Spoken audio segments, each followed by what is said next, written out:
बातम्या आणि घडामोडीसाठी आपण पहा मुंबई वार्ता न्यूज मराठी। आप प्रहार जनशक्ति पक्ष से उम्मीदवार जाहिर किया गया है, क्या कहेंगे? नमस्कार, मैं दत्तात्रेय रामकृष्ण गोगरे फुलेनगर रहवासी हूँ। मेरे को आलम सर और बच्चू कडू साहब के इधर से प्रहार जनशक्ति पक्ष का उम्मीदवार चुना गया है प्रभाग क्रमांक 2 से। आपने प्रभाग में क्या क्या काम किए?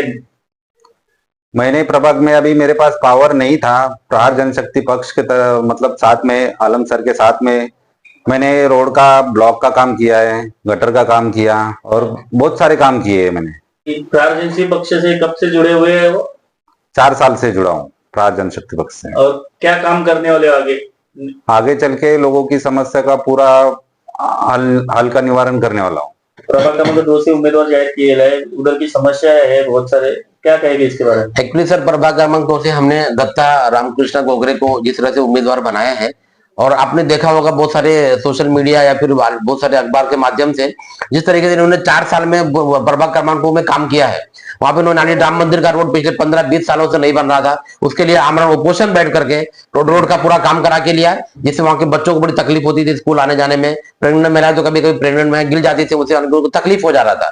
उन्होंने ब्लॉक वगैरह बना के इतना बड़े बड़े बढ़िया बढ़िया ब्लॉक लगा के लिया है। और अभी आए दिन उनके घर पे कैसा है कि सुबह उठते ही उनके घर पे बहुत सारी महिलाएं जमा हो जाती है कि सर हमारा ये काम है, ये हमारा काम है। और मैं ऑलरेडी सर मैं पर्सनली अगर बताना चाहूँ उसके बारे में, तो प्रभाग क्रमांक 2 जो है जिस तरीके से ऑलरेडी एक मूलभूत सुविधाएं उन लोगों को मिल नहीं रही है। ऐसा लगता है कि ऑर्डिनेंस फैक्ट्री के करीब होने नाते अंबरनाथ खत्म हो गया है, हमारी सरकार वहां तक पहुंच ही नहीं पा रही है। क्योंकि अगर देखेंगे वहां पे ऑलमोस्ट देखेंगे तो 60 से 70% ऐसा है कि वहां के जो युवा है कहीं ना कहीं ऑलरेडी नशे के आदी हो चुके हैं। जितने क्राइम होता है लोग उनको वहां से लेके जाते हैं, अंबरनाथ के बाकी जगहों में क्राइम करवाते हैं। इसका कारण एक ही है कि खाली उनको शिक्षा नहीं है। तो मैं तो बोलूंगा सर जिस तरह से अगर प्रभाग क्रमांक 2 में दत्ता गोगरे चुन के आते हैं तो सबसे पहले उनको शिक्षा का व्यवस्था करने की कोशिश करूंगा। हमारे पास उसका उपाय है।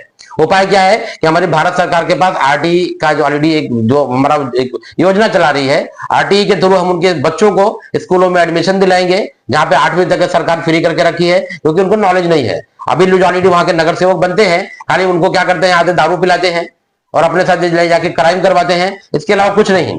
तो मैं वहां के प्रभाग क्रमांक 2 के जनता से अनुरोध करना चाहूंगा, अगर अपने बच्चों के लिए, आप बच्चों के भविष्य के लिए वोट कीजिए एक बार। आप लोग पिछले 50 सालों से आप करते आए हैं, कभी ना कहीं आपके बच्चों को जिनके लिए आपने वोट किया, क्या हासिल हुआ आपको? आपके बच्चे जो है शराबी बन गए, आपके बच्चे लोग क्रिमिनल बन गए हैं, बाकी है। लेकिन ये है कि अगर आप हमारे प्रहार को चुनते हैं तो आपके बच्चों को कहीं ना कहीं हम उनको लॉयर बनाएंगे, उनको डॉक्टर बनाएंगे, उनको इंजीनियर बनाएंगे। और ऑलरेडी जो आपको पढ़ाई का जो हक है, और मोस्टली मैं चाहूंगा कि वहां पे जिस तरह से शेड्यूल कास्ट के लोग रहते हैं उनको थोड़ा संविधान के बारे में अच्छे से बताएंगे। क्या तुम्हारी पूर्वज ने, हमारे सबके पूर्वज ने, बाबा साहब अम्बेडकर ने जिस तरीके से संविधान को लिख करके जो हमारी मूलभूत सुविधाएं वहां पे दी हैं, वहां पे वो आपका हक है लेना।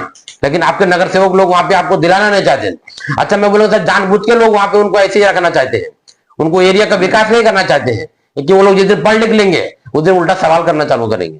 मधून आपण कामं केलेली आहेत प्रहार जनशक्ती पक्षाकडून, काय सांगा?